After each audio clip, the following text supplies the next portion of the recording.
దాదాపు 20 రోజుల నుంచి అన్నదాతలు తన వరి ధాన్యం మొక్కజొన్నను అమ్ముకోవడానికి వచ్చి అగచాట్లు పడుతున్నారు. గత రాత్రి కురిసినటువంటి అకాల వర్షానికి ఉమ్మడి కరీంనగర్ జిల్లా వ్యాప్తంగా కల్లాల్లోకి తీసుకొచ్చినటువంటి వరి ధాన్యం తడిసి ముద్దైంది.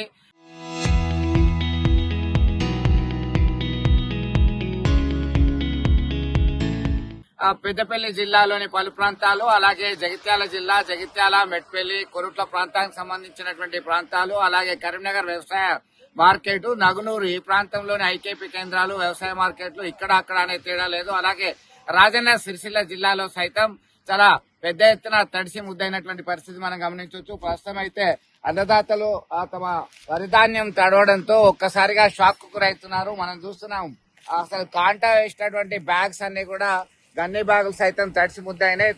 సరి అయినటువంటి టార్పాలిన్ లేవు. పలు ప్రాంతాల్లో వర్షం బీభత్సం సృష్టించింది. అలాగే కొన్ని ప్రాంతాల్లో, కరీంనగర్ లాంటి ప్రాంతాల్లో హోర్డింగ్లు సైతం విరిగిపడ్డాయి. దీంతో ఒక్కసారిగా కొద్దిపాటి వర్షం పడ్డదన్నప్పటికీ కూడా కొన్ని ప్రాంతాల్లో అయితే తడిసి ముద్దైనటువంటి పరిస్థితి. మరోవైపు ఇటు బీఆర్ఎస్ నేతలు వెంటనే కొనుగోలు చేయాలి, మే 31 లోపు కొనాలి అని డిమాండ్ చేస్తున్నారు, డెడ్ లైన్ విధించారు. మరొక వైపు భారతీయ జనతా పార్టీ అయితే రైతు గోసా, బీజేపీ భరోసా అంటూ పెద్దపల్లి జిల్లా, పెద్దపల్లి, మంతిని ప్రాంతాల్లో పర్యటిస్తున్నటువంటి పరిస్థితి.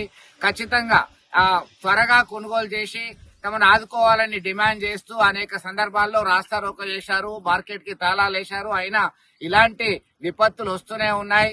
సరైనటువంటి ప్రణాళికలు లేకపోవడం వల్లనే ఇంత నష్టం వాటిల్లుతుంది రైతన్నకు అని చెప్పి ఆవేదన వ్యక్తం చేస్తున్నటువంటి పరిస్థితి గమనించవచ్చు.